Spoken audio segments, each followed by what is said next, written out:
Bismillahirrahmanirrahim. Assalamualaikum warahmatullahi wabarakatuh. Salawat serta salam semoga tetap tercurahkan kepada junjungan kita Nabi Muhammad Sallallahu Alaihi Wasallam. Harapan dan doa saya, semoga saudaraku semuanya, seiman dan sebangsa tanah air, selalu diberikan kesehatan, dimudahkan rezekinya, diampuni dosa-dosanya, diberi panjang umur dan diberikan perlindungan oleh Allah Subhanahu wa Ta'ala. Amin ya Rabbal Alamin. Khalifah kedua Sayyidina Umar bin Khattab radhiyallahu anhu adalah sosok sahabat Nabi yang patut diteladani. Rasulullah Sallallahu Alaihi Wasallam menjuluki beliau Al-Faruq, yang berarti orang yang bisa memisahkan antara kebenaran dan kebatilan. Bahkan setan pun lari apabila bertemu Umar bin Khattab. Gambaran fisik Umar adalah laki-laki berkulit coklat. Kedua tangannya aktif sehingga dapat melakukan pekerjaan dengan kedua tangannya, memiliki tubuh yang kuat, tinggi besar. Tinggi badannya jauh di atas rata-rata. Jika berada di kerumunan, dia nampak seolah sedang menunggangi sesuatu. Ketika diangkat sebagai khalifah menggantikan Abu Bakar As-Siddiq, kekuasaan Islam tumbuh pesat. Selama 10 tahun memimpin dari 13 Hijriah atau 634 Masehi sampai 23 Hijriah atau 644 Masehi, Khalifah Umar berhasil membebaskan negeri jajahan Romawi dan Persia dan merebut Baitul Maqdis, Palestina, dari kekuasaan Romawi. Di balik keberhasilannya menjabat khalifah sekaligus Amirul Mukminin, Sayyidina Umar memiliki karomah yang luar biasa. Ada 10 karomah, kelebihan dan kemuliaan, yang Allah berikan kepada Umar bin Khattab. Berikut karomahnya. 1. Berbicara dengan ahli kubur. Ibnu Abi Dunya meriwayatkan, bab tentang kubur, bahwa ketika Umar bin Khattab radhiyallahu anhu melewati pemakaman Baqi di Madinah, beliau mengucapkan salam, semoga keselamatan dilimpahkan padamu, wahai para penghuni kubur. Aku kabarkan bahwa istri kalian sudah menikah lagi, rumah kalian sudah ditempati, kekayaan kalian sudah dibagi. Kemudian ada suara tanpa rupa menyahut, hai Umar bin Khattab, aku kabarkan juga bahwa kami telah mendapatkan balasan atas kewajiban yang telah kami lakukan, keuntungan atas harta yang telah kami dermakan, dan penyesalan atas kebaikan yang kami tinggalkan. Yahya bin Ayub al-Hazai menceritakan bahwa Umar bin Khattab mendatangi makam seorang pemuda lalu memanggilnya, hai Fulan, dan orang yang takut akan saat menghadap Tuhannya, akan mendapat 2 surga, Quran Surat Al-Rahman ayat 46.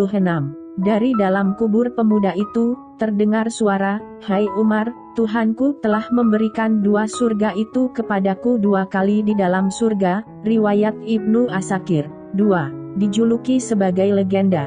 Al-Taj al-Subki mengemukakan salah satu karamah Khalifah Umar bin Khattab radhiyallahu anhu sebagaimana dalam sabda Nabi yang berbunyi, di antara umat-umat sebelum kalian, ada orang-orang yang menjadi legenda. Jika orang seperti itu ada di antara umatku, dialah Umar. 3. Berbicara dengan Sariyah yang saat itu memimpin perang melawan Persia di Nihawan. Diceritakan bahwa Umar bin Khattab mengangkat Sariyah bin Zanim al-Halji sebagai panglima perang kaum muslimin ketika menyerang Persia. Di gerbang Nihawan, Sariyah dan pasukannya terdesak karena jumlah pasukan musuh yang sangat banyak, sehingga pasukan muslim hampir kalah.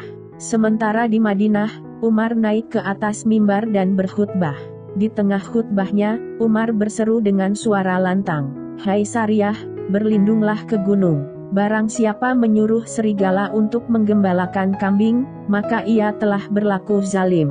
Allah membuat Sariyah dan seluruh pasukannya yang ada di gerbang Nihawan dapat mendengar suara Umar di Madinah. Maka pasukan muslimin berlindung ke gunung, dan berkata, itu suara Khalifah Umar. Akhirnya mereka selamat dan mendapatkan kemenangan. Al-Taj al-Subki menjelaskan bahwa, ayahnya, Taqiyuddin al-Subki, menambahkan cerita di atas. Pada saat itu, Ali menghadiri khutbah Umar lalu ia ditanya, apa maksud perkataan Khalifah Umar barusan, dan di mana Sariyah sekarang? Ali menjawab, doakan saja Sariyah.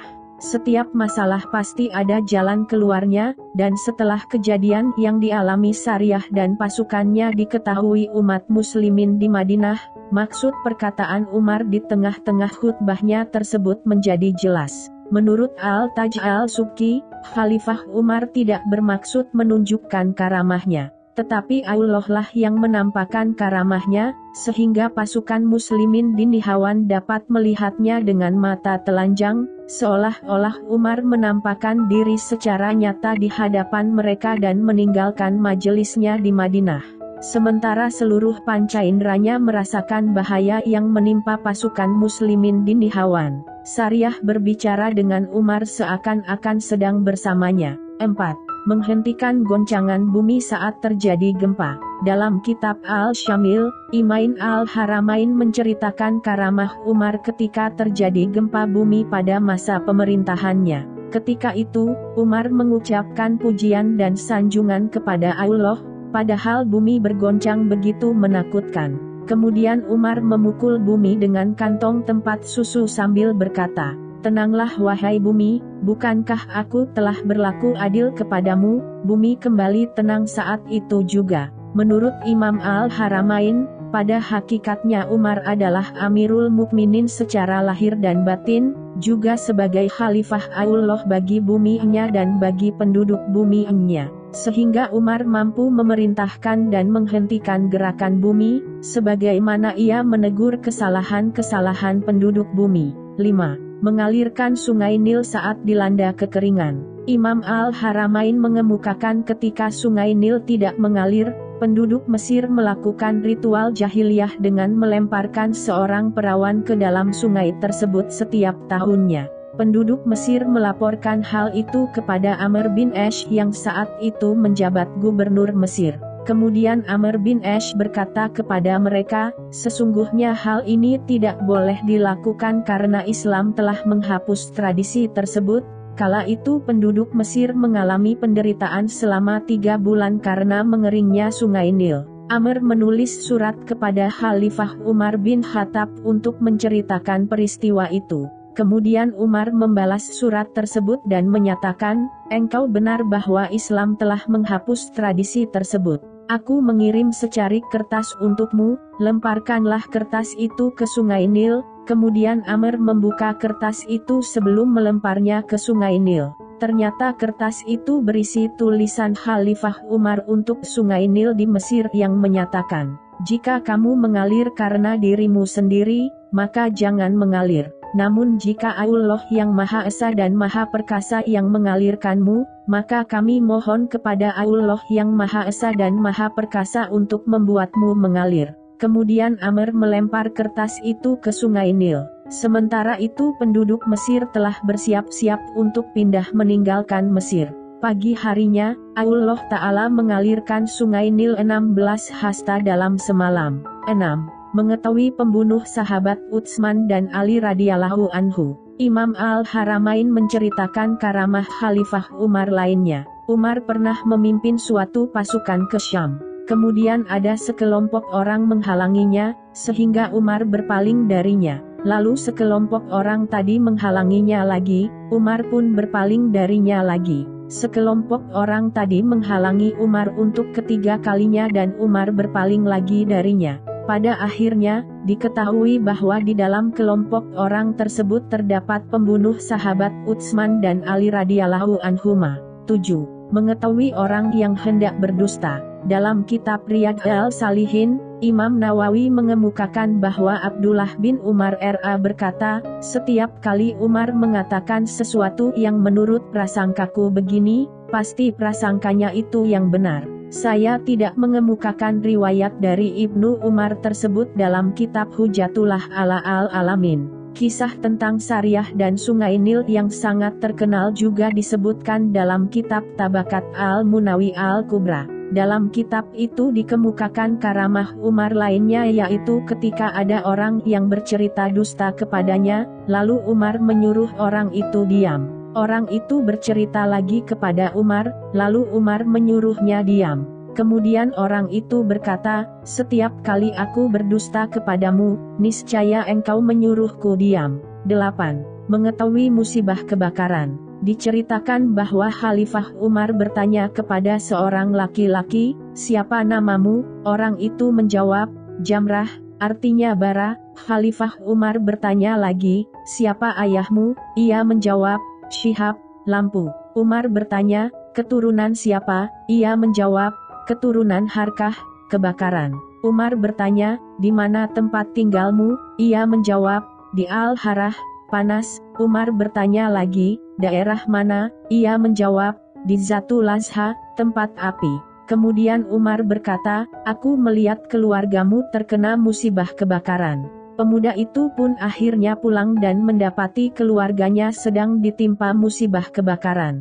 9. Dapat memadamkan kebakaran yang melanda di sebuah kampung. Fahru Razi dalam tafsir surah Al-Kahfi menceritakan bahwa salah satu kampung di Madinah dilanda kebakaran. Kemudian Umar menulis di secarik kain, "Hai api, padamlah dengan izin Allah."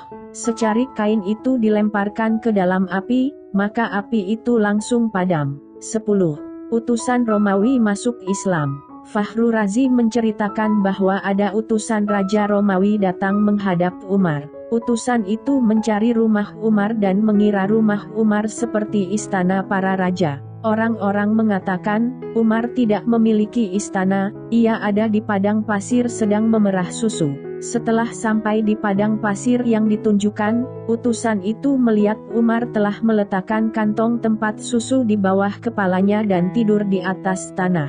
Terperanjatlah utusan itu melihat Umar, lalu berkata, "Bangsa-bangsa di timur dan barat takut kepada manusia ini, padahal ia hanya seperti ini." Dalam hati ia berjanji akan membunuh Umar saat sepi seperti itu dan membebaskan ketakutan manusia terhadapnya. Tatkala ia telah mengangkat pedangnya, tiba-tiba Allah mengeluarkan 2 harimau dari dalam bumi yang siap memangsanya. Utusan itu menjadi takut sehingga terlepaslah pedang dari tangannya. Umar kemudian terbangun, dan ia tidak melihat apa-apa. Umar menanyai utusan itu tentang apa yang terjadi. Ia menuturkan peristiwa tersebut, dan akhirnya masuk Islam. Menurut Fahru Razi, kejadian-kejadian luar biasa di atas diriwayatkan secara ahad, dalam salah satu tingkatan sanadnya hanya ada 1 periwayat. Adapun yang dikisahkan secara mutawatir adalah kenyataan bahwa, meskipun Umar menjauhi kekayaan duniawi dan tidak pernah memaksa atau menakut-nakuti orang lain, ia mampu menguasai daerah timur dan barat, serta menaklukkan hati para raja dan pemimpin. Demikian ulasan karomah Sayyidina Umar bin Khattab. Semoga kita bisa mengambil hikmah dan bisa meneladani kepemimpinan beliau. Amin.